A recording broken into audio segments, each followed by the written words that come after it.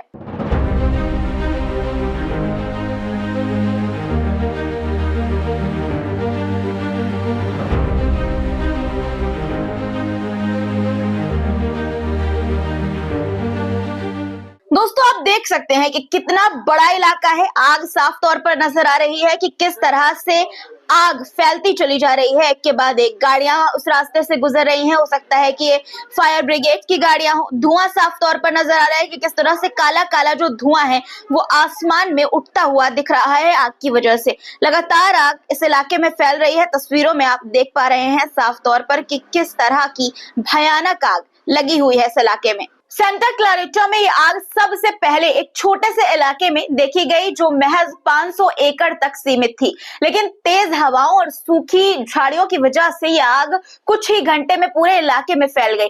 आग ने 3 घंटे के अंदर 8000 एकड़ से ज्यादा इलाके को अपनी चपेट में ले लिया। मीडिया रिपोर्ट्स के मुताबिक ये आग अब 9000 एकड़ से ज्यादा क्षेत्र में फैली हुई है।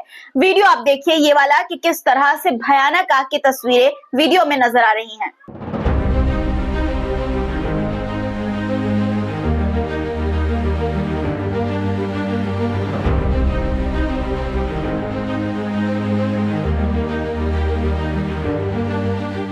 देखिए ये वीडियो की कितना भयानक आग का वीडियो है। समंदर की लहरों की तरह ये वीडियो नजर आ रहा है। ऐसे लग रहा है कि कोई आग का समुंदर हो, लेकिन दोस्तों ये आग का समंदर नहीं बल्कि अमेरिका का एक शहर है जहां पर आग भयानक तरह से भड़क गई है। दोस्तों ये तो रही आग की बात। अब डोनाल्ड ट्रंप अमेरिका के राष्ट्रपति की शपथ लेने के बाद किस किस तरह के बयान दे रहे हैं और किस तरह के फैसले डील कर रहे हैं वो मैं आपको बताती हूँ। डोनाल्ड ट्रंप ने यमन के अंसार अल्लाह जो रेजिस्टेंस मूवमेंट है उसे, जिसे हौती मूवमेंट भी कहा जाता है, उनको आतंकवादी संगठन का तमगा दे दिया है। तथाकथित विदेशी आतंकवादी संगठन करार देकर अपना रुख ट्रंप ने दोहराया है। लेकिन सवाल ये है कि क्या सच में आतंकवाद से जुड़ा है ये, या फिर ट्रंप का मिडिल ईस्ट में अपनी पकड़ मजबूत करने का एक और ये कदम है। आपकी क्या राय है इस पर कमेंट में जरूर बताइएगा। दूसरी तरफ सऊदी अरब के साथ 600 बिलियन डॉलर की डील हुई है। दोस्तों, ट्रंप की डील मेकिंग स्किल का एक बेहतरीन उदाहरण सऊदी अरब के साथ उनकी बातचीत में इस बार देखा गया है। उन्होंने साफ कहा कि वो सऊदी अरब तभी जाएंगे जब वहां से अमेरिका को बड़ा फाइनेंशियल फायदा होगा। नतीजा क्या हुआ? सऊदी क्राउन प्रिंस ने अमेरिका में 600 अरब डॉलर का निवेश करने की घोषणा कर दी। इसे डोनाल्ड ट्रंप ने आर्ट ऑफ द डील का नाम दिया है। राष्ट्रपति बनते ही रूस के लिए भी ट्रंप का संदेश आ गया है। दोस्तों, रूस और यूक्रेन के बीच चल रहे युद्ध पर ट्रंप ने एक अलग ही अंदाज में बयान दिया है। उन्होंने रूस की अर्थव्यवस्था को तबाही की कगार पर बताते हुए चेतावनी दी है कि अगर रूस और पुतिन ने जल्द ही युद्ध नहीं रोका तो अमेरिका और उसके सहयोगी देशों से रूस पर कड़े टैक्स और प्रतिबंध लगाए जाएंगे। मतलब ट्रंप ने रूस को धमकी दी है कि अगर यूक्रेन युद्ध समाप्त नहीं हुआ तो उस पर और प्रतिबंध लगाए जाएंगे। लेकिन दिलचस्प बात यह है कि ट्रंप ने रूस की तारीफ भी की और इसे डील करने का आखिरी मौका बताया। उनका कहना है कि अगर वो राष्ट्रपति होते तो ये युद्ध शुरू ही नहीं होता। अब बात जेनिन की करते हैं, जहां इसराइल का ऑपरेशन जारी है। बुरकीन जो जेनिन के पास स्थित है, वहां इसराइली सेना ने रॉकेट और ड्रोन का इस्तेमाल करके फिलिस्तीनी लड़ाकों पर हमला किया है। देखिए वीडियो की किस तरह से रात के अंधेरे में हमले की आवाज साफ तौर पर सुनाई दे रही है।